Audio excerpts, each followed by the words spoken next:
শিশু আসিয়ার মৃত্যুকে কেন্দ্র করে অনেক ঘটনা এর মধ্যে ঘটেছে এবং পাশবিক নির্যাতনের ফলে তার মৃত্যুর পর যখন তার জানাজা হয় সেই জানাজাতেও অনেক লোক অংশ নিয়েছেন। এর মধ্যে জাতীয় নাগরিক পার্টি তার দুই শীর্ষ পর্যায়ের নেতা সার্জিস আলম এবং হাসনাত আবদুল্লাহ ওনারাও সেই জানাজায় অংশ নিতে ঢাকা থেকে গিয়েছিলেন এবং ওনারা গিয়েছিলেন একটা হেলিকপ্টারে করে। এই হেলিকপ্টারে ওনাদের যাওয়ার ঘটনাকে কেন্দ্র করে সোশ্যাল মিডিয়ায় নানা ধরনের ভিডিও এবং নানা ধরনের আলোচনা হয়েছে। এটা দুদিন আগের ঘটনা। আমিও দেখেছি ওনারা একটা হেলিকপ্টার থেকে নেমে হেঁটে আসছেন এবং আমার কাছে মনে হয়েছে এটা কোনো ভাড়া করা হেলিকপ্টার নয়, এটা একটা সরকারি হেলিকপ্টার। পুলিশের হতে পারে, র্যাবের হতে পারে, অথবা আর্মিরও হতে পারে, বিমান বাহিনীর হতে পারে, আমি ঠিক জানি না কার। ওরকম দেখে মনে হয় যেটা ভাড়ায় যে হেলিকপ্টারগুলো চলে বাংলাদেশে সেগুলো এটা নয়। তো এটা নিয়ে যখন কথা হয় আমাকে অনেকে বলেছিল এটা নিয়ে যেন আমি কিছু একটা বলি করি, তো আমি আগ্রহ দেখাইনি। এই কারণে দেখুন, আসিয়ার জানাজা তারা অংশ নিতে গিয়েছেন, যেভাবে পারেন গিয়েছেন। আমরাও কিন্তু অনেক সময় এরকম করি। যদি ভাড়া করা হেলিকপ্টার হতো আমি প্রশ্ন করতাম যে ভাড়া কত টাকা পেলেন কোথায়, আমি যে প্রশ্ন সবসময় করি। তো একটা সরকারি হেলিকপ্টারে জায়গা পেয়েছে, চলে গিয়েছে, এটা তো হতেই পারে। এটা নিয়ে কিন্তু আমার কোনো বক্তব্য নেই। ওখানে যাওয়াটা হলো ইম্পর্টেন্ট। একটা হেলিকপ্টার যাচ্ছে, সরকারের একটা হেলিকপ্টার, জায়গা আছে, যদি উনি রিকোয়েস্ট করেন যে ভাই আমাকে নিয়ে যাবেন, তো নিয়ে যান, নিয়ে গেলো, এতে কোনো সমস্যা আমি দেখি না। কিন্তু কাজে এটা নিয়ে আমাকে অনেকে বলার পরেও আমি এটা নিয়ে কোনো ভিডিও করিনি। এটা হতে পারে। এখন এটা তো ঠিক, আপনি চান আর না চান, আপনি মানুন আর না মানুন, পছন্দ করুন আর না করুন, এটাই সত্য যে জাতীয় নাগরিক পার্টি একটা কিংস পার্টি। সরকারের সঙ্গে এই পার্টির সম্পর্কটা খুবই ভালো। সরকারের দিকে নানা ধরনের ছাড় দেয়। এটা কিন্তু এখনও নির্বাচন কমিশনের নিবন্ধিত রাজনৈতিক দল নয়। তারপরও যখন নাকি জাতিসংঘের মহাসচিবের সঙ্গে বৈঠক হয়, অনেক নিবন্ধিত পার্টি দাওয়াত পায় না, কিন্তু এরা দাওয়াত পায়। তো বোঝাই যায় সরকার এদেরকে পছন্দ করেন, সরকার এদেরকে নানা ধরনের সুযোগ সুবিধা দিতে চান এবং দিয়ে থাকেন। তো সেই বিবেচনা তারা যাবে, এটা তো আমরা ধরেই নিয়েছি যাবে। আমরা তো এই সরকারকে এখন আর নিরপেক্ষ আমি অন্ততপক্ষে মনে করি না। আমি মনে করি এই সরকার এই পার্টিটার প্রতি খুবই পক্ষপাতদুষ্ট আচরণ করে থাকে এবং হয়তো আগামীতেও করবে। যাক, সেটা অন্য প্রসঙ্গ, এটা নিয়ে আমি আগেও কথা বলেছি, হয়তো আগামীতেও বলবো। কিন্তু তারপরে আমি মনে করেছি এই হেলিকপ্টার কাণ্ড নিয়ে আলোচনা না করাই ভালো। আমি আলোচনা করিও নি, আর আমি অত বেশি আলোচনা করতেও চাই না। এত বিষয় কোথায় পাই, এত বিষয় নিয়ে কীভাবে করবো? যাই হোক, কিন্তু এটা নিয়ে আজকেই আলোচনা করবো। আজকে আলোচনা করবো কেন, যে গতকালকে এই সার্জিস আলম এই ঘটনাটাকে কেন্দ্র করে একটা ফেসবুক স্ট্যাটাস দিয়েছেন। এই ফেসবুক স্ট্যাটাসটা পড়ে সত্যি বলতে গিয়ে আমার খুবই মন খারাপ হয়েছে। আমি ভাবতে পারিনি যে এই লোকগুলো এতটা ঔদ্ধত্যপূর্ণ আচরণ করতে পারে। আমি ভাবতে পারিনি, বিশ্বাস করেন আমি ভাবতে পারিনি। আমি শুনেছি যে সার্জিস আলম নাকি একসময় ছাত্রলীগের রাজনীতির সঙ্গে জড়িত ছিলেন এবং তার কথাবার্তার মধ্যে ওই ছাত্রলীগের লিডারদের মধ্যে যে ঔদ্ধত্যটা ছিল আমি তা দেখতে পেয়েছি। উনি মানুষকে জ্ঞান দেওয়ার চেষ্টা করেছেন। আমি কয়েকটা জায়গায় বিশাল উনি একটা স্ট্যাটাস দিয়েছেন এবং সেই স্ট্যাটাসের প্রায় 550 ওয়ার্ডের মতো শব্দের মতো বিশাল স্ট্যাটাসের একটা উনি দিয়েছেন। উনি এখানে প্রথম থেকে বলেছেন, দেখুন শুরুটা কীভাবে করেছেন, চলেন সোজা সাপটা কিছু আলাপ করি। ওই যেটা নিয়ে আপনারা আলাপ করছেন সেই ফুটেজ নিয়ে, এক ধরনের অ্যাটাকিং অ্যাটিচিউড, এটা তো ঠিক না। এটা উনি কার সঙ্গে কথা বলতেছেন? পাবলিকের সঙ্গে। তারপরে উনি নানাভাবে বর্ণনা করলেন কীভাবে আসামিকে দ্রুত গ্রেফতার করতে হবে, কীভাবে এটা তাড়াতাড়ি বিচার করতে হবে, এই ব্যাপারে তারা কীভাবে সরকারকে বলেছেন, এই কথাগুলি আলোচনা করলেন। এবং উনি ভাবখান এরকম যে উনি বলেছেন, অবশ্য ব্যাখ্যা করেছেন যে আমার কারণেই হয়েছে তা না, হয়তো অন্যরাও বলেছে, কিন্তু উনি যে বলেছেন বিশাল একটা কাজ করেছেন। কীভাবে আইসিইউতে গিয়েছেন, সিএমএইচে গিয়েছেন, দেখা করে চেষ্টা করেছেন, অনেক কাজ উনি করেছেন এই ব্যাপারে। উনি একাই করেছেন, আর কেউ করেনি বোধহয়। দেখ, এইভাবে উনি বলেছেন।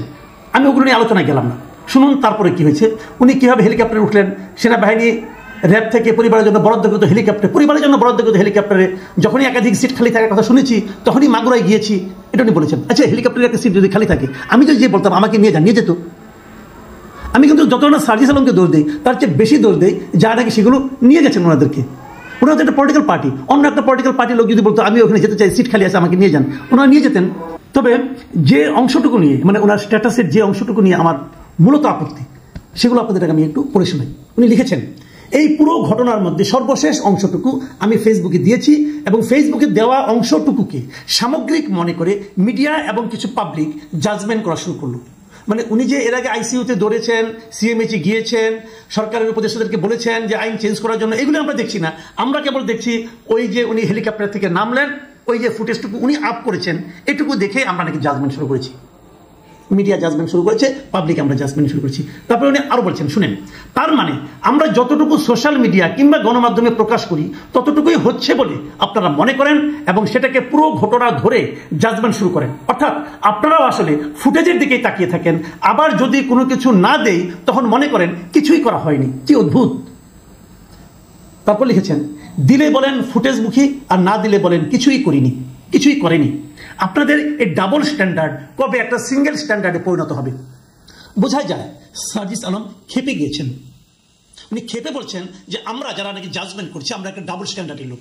ডাবল স্ট্যান্ডার্ড মানে যদি ওনারা ফুটেজ না দেন তাহলে আমরা মনে করি ওনারা কোনো কাজ করেননি, আর যদি ওনারা ফুটেজ আপ করেন তখন আমরা কেবল মনে করি ওনারা কেবল ফুটেজে যতটুকু দেখা যাচ্ছে ততটুকুই করেছেন। এটা হলো আমাদের ডাবল স্ট্যান্ডার্ড। উনি হাহাকার করছেন, আফসোস করছেন যে আমাদের এই ডাবল স্ট্যান্ডার্ড কবে সিঙ্গেল স্ট্যান্ডার্ড হবে।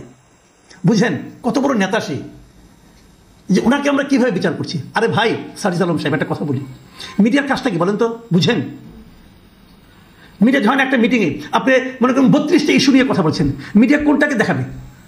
32টা দেখাবে? তাহলে তো পুরো পত্রিকা আপনি ছাড়া আর কারো কোনো নিউজ আসবে না।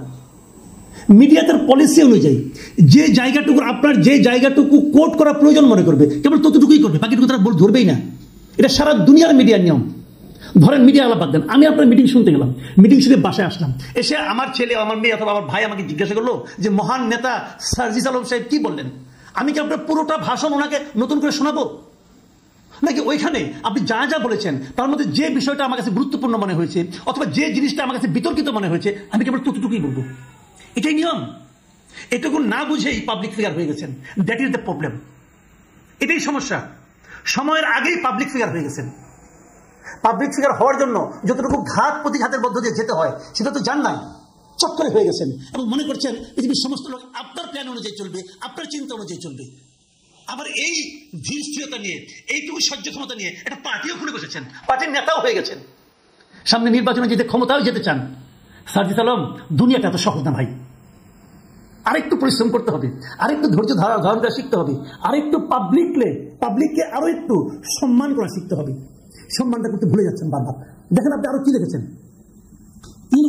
ওই আপনারা তো আগে পৌঁছার আগে এখানে একটা রুমে বসেছিলেন, এখানে বসে মোবাইল টিপেছেন, এখানে দিকে ছবি তুলেছি, এটা দেখি আপনার আপত্তি। আপনি বলেছেন ওই সময় কেউ ছবি তুললো এবং কালের কণ্ঠ একাধিকবারের মতো এবারে অপেশাদারিত্বের পরিচয় দিয়ে তাদের অনলাইন পোস্টে সেটা প্রকাশ করলো। কালের কণ্ঠ যেটা প্রকাশ করেছে সেটা অপেশাদারিত্ব।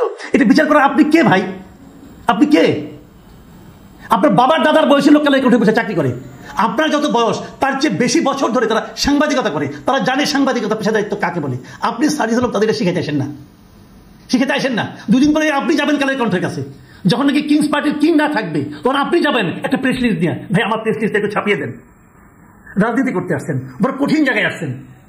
বললাম তো বিনা পরিশ্রমে গুরুত্ব পাওয়া শুরু করেছেন, তো এখনো টের পান নাই দুনিয়াটা কেমন। আবার দেখেন আপনারা কি বলেছেন, পেশাদারিত্ব শিখাচ্ছেন আপনি। এই আচ্ছা, নিজের বিবেককে জিজ্ঞাসা করেন, 1.5 ঘন্টা কোথাও বসে থাকলে অন্তত কয়েক মিনিট আপনার ফোনের নোটিফিকেশন চেক করতেন কিনা? যদি করেন তাহলে আপনাদের ওই ভিউখোর মনোভাব বন্ধ হবে। কবে পেশাদারিত্বের পরিচয় দেওয়া শুরু করবেন? এটা কোনো কথা? আপনি নোটিফিকেশন চেক করেন, সমস্যাটা কি? আমিও তো করি, সবাই করে। এখন ওই নোটিফিকেশন চেক করার পার্টটা যদি কেউ ছবি তুলে দেয়, দিতেই পারে, এটা তার ব্যাপার। ওটাগুলোকে কিভাবে দেখবে না দেখবে এটাও তাদের ব্যাপার। আপনি কি এগুলো নিয়ন্ত্রণ করার, আপনি কি এই ব্যাপারে নেগেটিভ মন্তব্য করার কে আপনি? শেষ কথাটা আপনি যদি লিখছেন সেটুকু আমি পাবলিককে পড়ে শোনাই আমার দর্শকদেরকে। আপনি লিখেছেন, শুনুন, ঘরে বসে থেকে সোশ্যাল মিডিয়ায় জাজমেন্টের বড় বড় অ্যানালাইসিস কপচানো যায়। শব্দটা খেয়াল করেন, কপচানো যায়।